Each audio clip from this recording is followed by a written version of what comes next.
Hello everyone, Ryan with Frontline Animal Removal, and I want to show you my quad door double trap setup. It's a big mouthful, but it's a big trap. Here we go.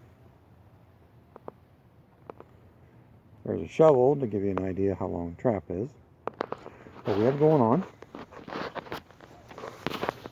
right here we have a hole dug under the foundation of this pole barn.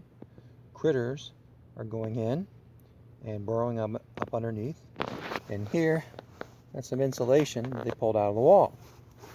Well, I think there's multiple animals here, and I would like to catch multiple animals. Now, I could set just one trap, but I just set one giant trap that I made. We have a double door trap here, and we have a double door trap over there. I attached this wire to the middle of the traps, and the doors are open right here on the other end. So if there's animals in there, and there's more than one in there, this will catch two exiting. One can go there, and one can go there. And likewise, if there are more than one animal wanting to go in, one can enter this side, and one can enter this side.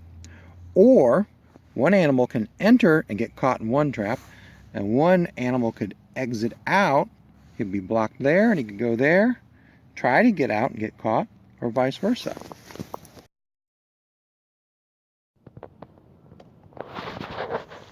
Hello everyone, it's Ryan with Frontline Animal Removal.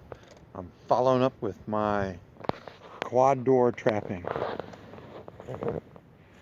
We caught a fat boy raccoon here, and the other trap is still operating and ready to catch.